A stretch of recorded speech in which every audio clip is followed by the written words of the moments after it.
Bismillahirrahmanirrahim. Alhamdulillahi rabbil alamin.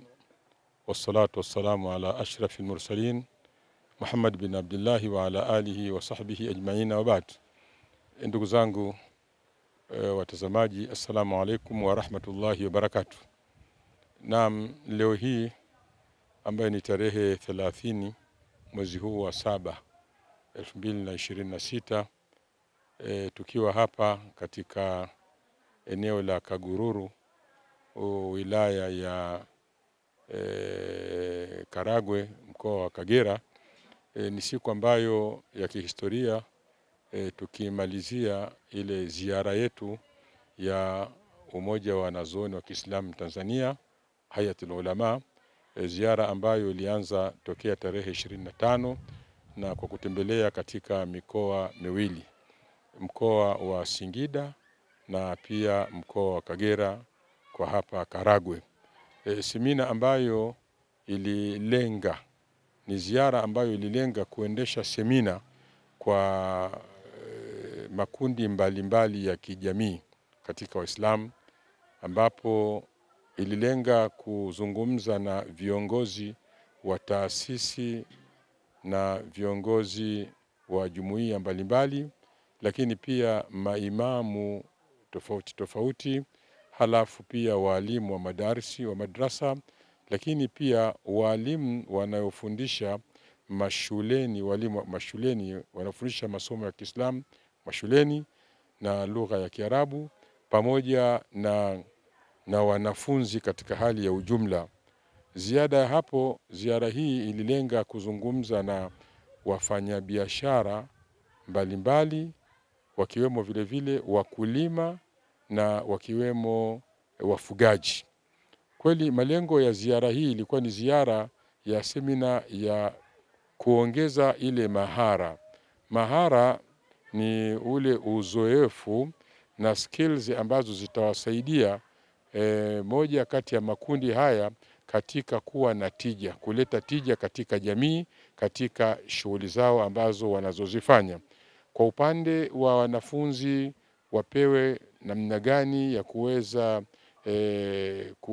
kuboresha na kuboreka katika kuleta tija nzuri katika masomo yao, mitihani na kila kitu. Lakini upande wa maimamu vile vile wawe na lete tija katika fani mbalimbali za khutba na mambo ambayo fani za kiuongozi na fani mbalimbali ambazo zinahusu maimamu.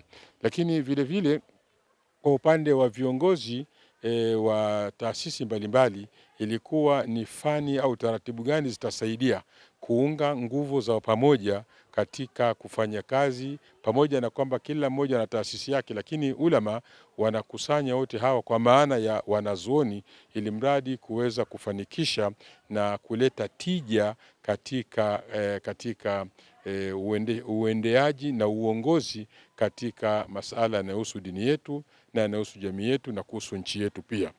Lakini vile vile wanazuoni, kwa sababu walisheni wa wataalamu kama 10 walitembea katika ziara hii, pamekuwa na vipindi mbalimbali au vikao mbalimbali vya kukutana na wafanyabiashara katika kada zao, wakulima, wafanyabiashara na wafugaji. Na lengo kubwa ilikuwa kuwaonyesha wafanyabiashara kwanza kujua kwamba tabia ya shughuli yao na kazi yao ni kazi ambayo ndio kazi yao ambayo wanaipatia riziki. Kwa hiyo kuna haja zima ya kufahamu uhalali katika shughuli zao kwa ujumla. Kuna haja kufahamu kuwa ni halali na kujua vile vile mambo ambayo hivi sasa katika uchumi wa Kiislamu yaliyopo waweze kufahamu, na vile vile waweze kubadilisha utaratibu wa biashara zao ziendane kwa mujibu wa taratibu za matakwa ya Uislamu kwa faida yao duniani na akhera. Lakini ziada na hapo, wafanyabiashara ni watu ambao wanakuwa na uwezo. Kuna watu ambao wanafikia uwezo wa kutoa zaka. Sasa zaka hii inatarajiwa kwa mujibu wa Uislamu, inatakiwa ni mali ambazo tu'khadh min aghniyaihim wa turaddu ala fuqaraihim, inachukuliwa kwa wenye uwezo na inarejeshwa katika watu ambao ni mafakiri. Na kwa mujibu wa aya ilivyo, maeneo mbalimbali tumegundua hivyo kwamba kuna watu wenye uwezo na wanaweza wakatoa zaka, na zaka ile ikaja ikatatua jambo la batala. Batala ni ile kukosa kukosa fursa au kuwa na kukosa ufanya kazi, yani kukuwa na fursa za kazi hazipo, shughuli hazipo. Sasa hali hii ya watu kukosa shughuli, kukosa ajira, kukosa shughuli, kukosa kazi, inatakiwa kwa mujibu wa Uislamu imalizwe, na kumalizwa ni watu wao kupatiwa mitaji, na Uislamu umeweka tiba yake ambayo ni hiyo zaka. Ikitolewa vizuri, ikakusanywa vizuri, inaweza zaka ikatatua matatizo ya kiumaskini katika maeneo fulani na maeneo mengine. Hii tutakuwa tumesaidia familia, mtu mmoja mmoja, tumesaidia familia, tumesaidia jamii, na vile itakuja kusaidia nchi vile itakuwa kwa kupunguza ile batala, watu ukosefu wa shughuli ama ajira ama shughuli binafsi ama za aina zote za halali kwa kutumia zaka. Kwa hiyo kuna haja kuwaunganisha, tuliona kuna haja ya kuwaunganisha hawa watu wa biashara wenye uwezo na watu ambao hawafai, ili tija ya amani ipatikane katika maeneo, vile utulivu wa kisiasa upatikane katika maeneo, vile utulivu wa kiuchumi upatikane katika maeneo, na vile utulivu katika aina zake zote. Na njia pekee ni njia hiyo ambayo tumekuwa na kazi kubwa sana ya kuzungumza na kuwaeleza na kuwapa utaratibu maalum. Lakini vile tumekwenda katika upande wa wanawake, tumezungumza nao sana kina mama katika masala ya yale kuteza mazingira ya kifikra. Mazingira fikra ni mazingira ya kwamba lazima fikra zao zibadilike katika upande wa malezi. Malezi yanahitaji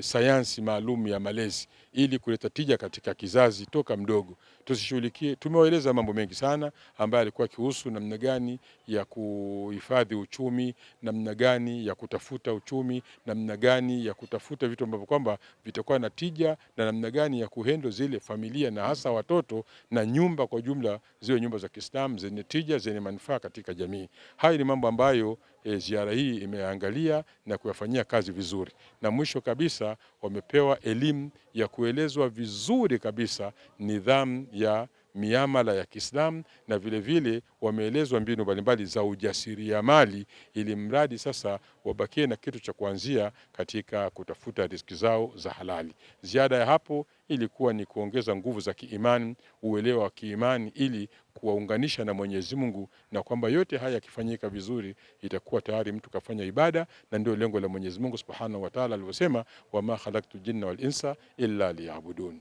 sikuumba majini na wanadamu isipokuwa waniabudu. Hii ndio maana ibada, Muislamu kushiriki katika yote haya, na yote haya yanaleta tija katika jamii yetu. Hiyo ndio ilikuwa kazi ya ziara hii ya ulama ambayo imeanza katika mikoa miwili hiyo na inaendelea katika mikoa mingine. Tukiomba Mwenyezi Mungu atupe taufiki na atupe uwezo na atuwezeshe tupate uwezo wa kuendeleza juhudi hizi katika Tanzania yote, ili mradi tutoe mchango mkubwa kama wanawazuoni katika jamii yetu, katika maendeleo ya nchi yetu na familia zetu na mtu mmoja mmoja.